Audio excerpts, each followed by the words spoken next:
Joseph Martin Danks was born on June 17, 1962, in Bay City, Michigan.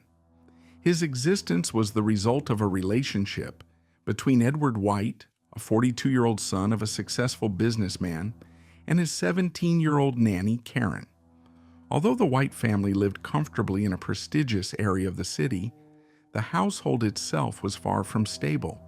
Edward struggled with a crippling addiction to drugs and alcohol, his life spiraling into chaos, and his older children, including Joseph's half-brothers, grew up in poverty. One of them, Earl White, was diagnosed with schizophrenia, further shadowing the family's troubles. Karen, too, was far from an ideal mother.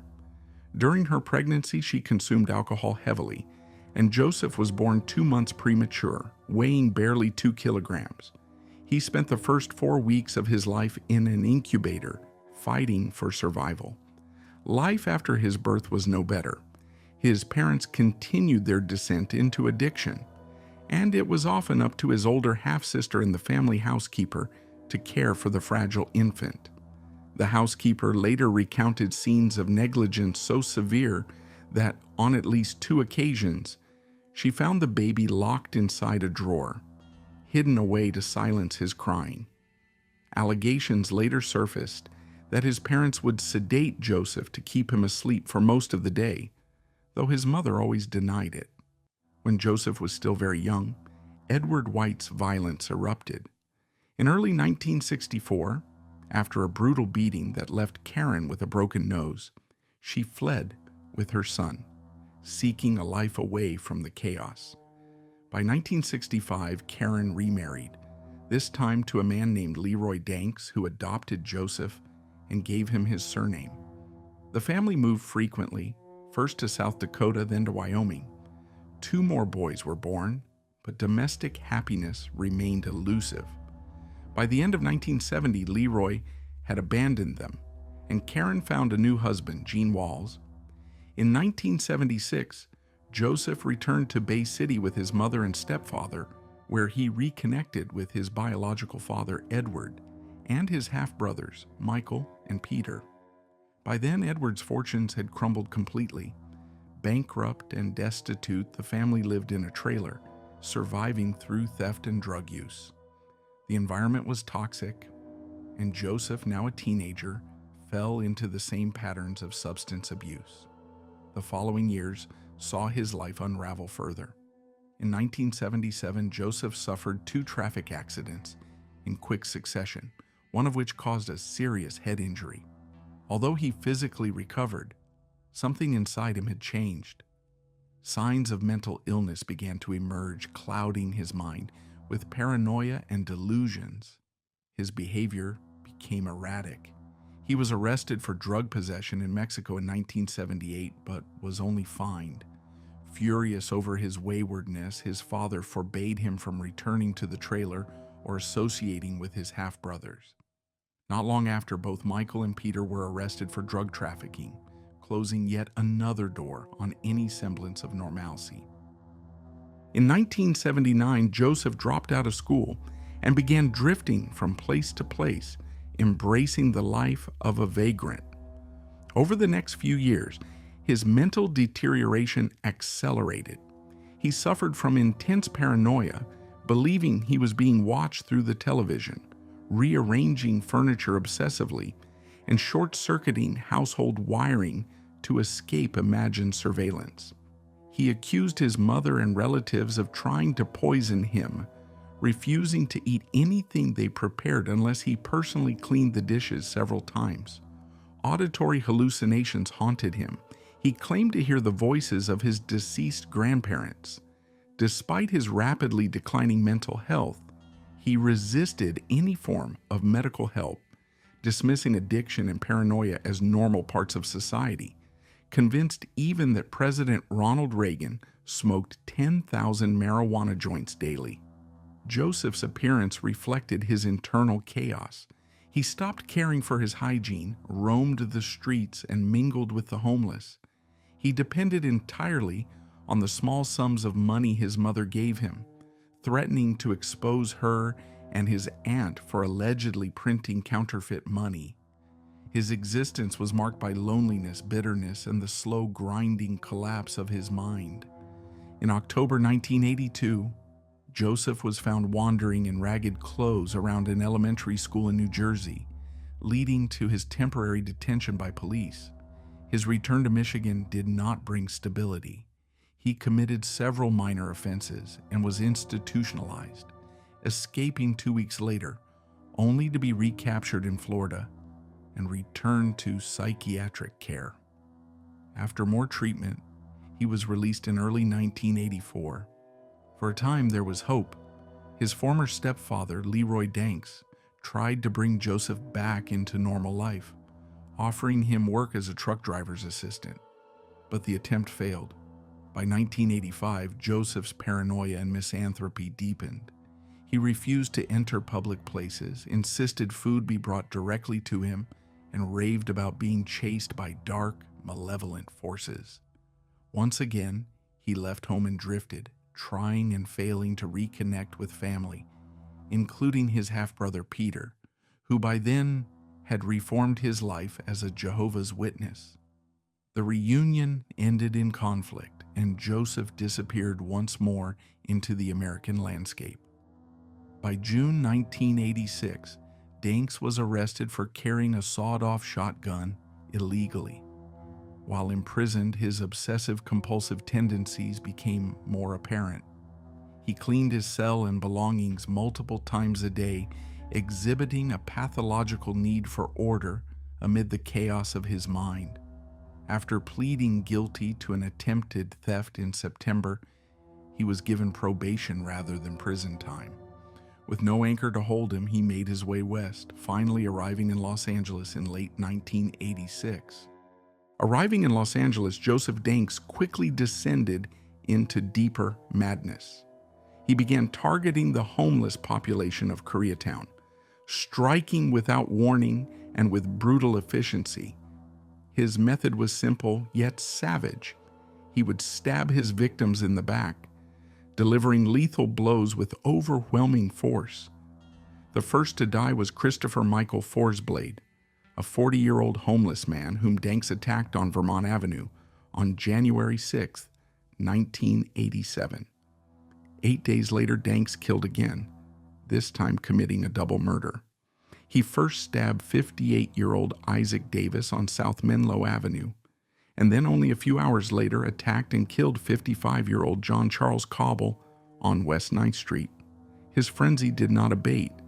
2 days after the double homicide, Danks claimed another life, stabbing an unidentified homeless man estimated to be around 43 years old on West 8th Street. The very next day, he attacked 64-year-old Almond Lord on South Kenmore Avenue.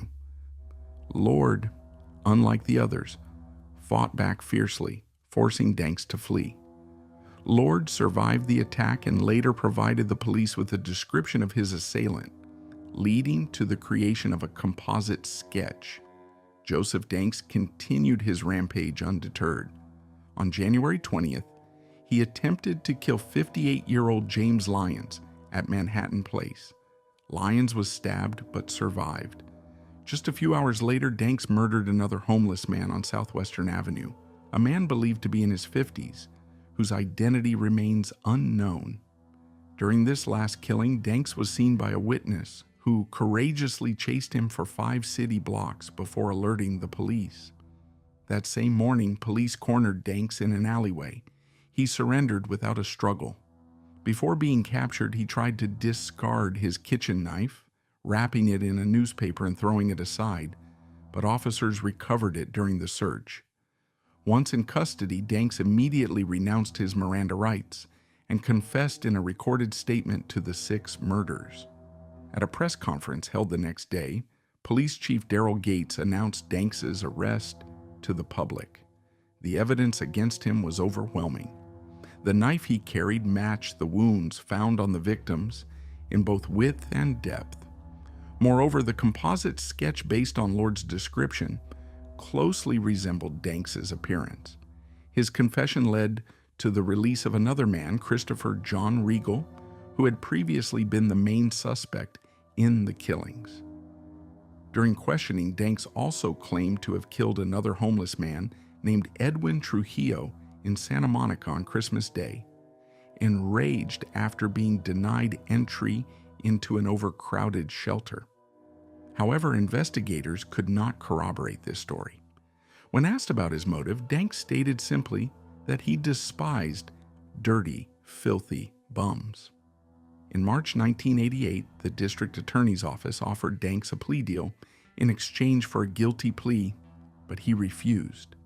His behavior during pretrial detention was increasingly bizarre.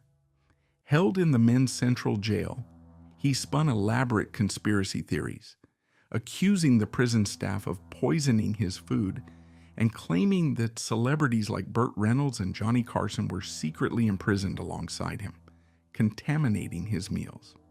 He believed he was being subjected to psychological manipulation through music played in his cell.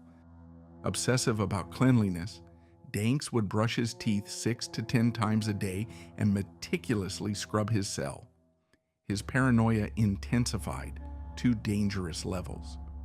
During one court appearance, he attacked his attorney, Larry Rivets, with a makeshift weapon fashioned from a toothbrush and razor blades, causing a minor injury. Despite this alarming behavior, Danks ultimately agreed to a plea deal in December 1988. In exchange for avoiding the death penalty, he pleaded guilty to the 6 murders. On December 23rd, he was sentenced to life imprisonment, with the possibility of parole only after serving 156 years.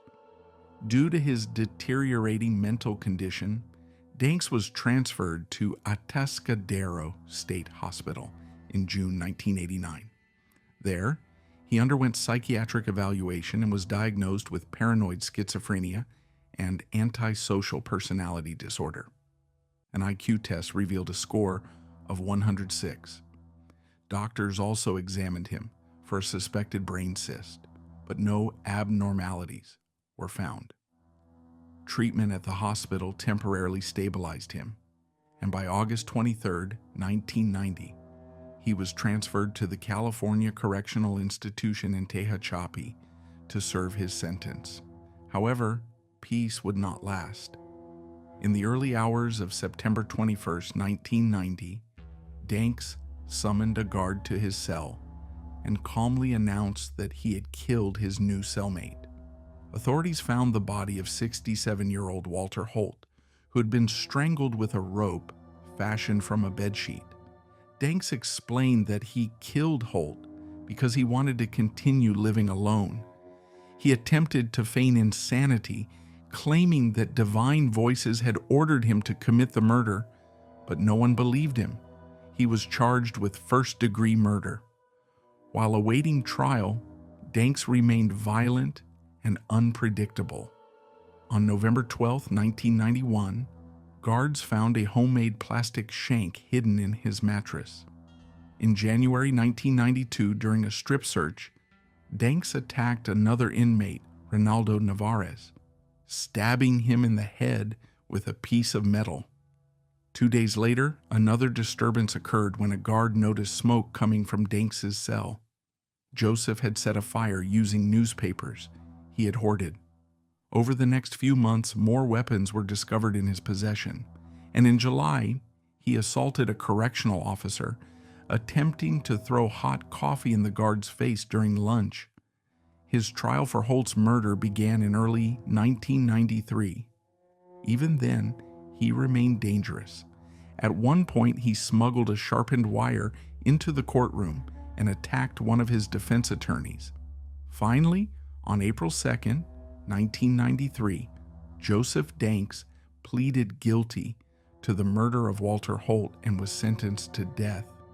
In his final statement, he expressed no remorse, claiming he was doing God's work by killing the elderly man, and threatened the judge, the prosecutors, and even the jury, declaring that he welcomed execution. Following his death sentence, Joseph Danks was transferred to death row at San Quentin State Prison. Over time, his mental health deteriorated further. He frequently complained about hallucinations, insisting that rats were gnawing at his body, though no evidence of such infestations was ever found in his cell. He suffered from chronic insomnia, screaming into the night, and disturbing the already volatile environment of death row. His erratic and aggressive behavior continued. He repeatedly attacked prison guards, sometimes dousing them with his own urine.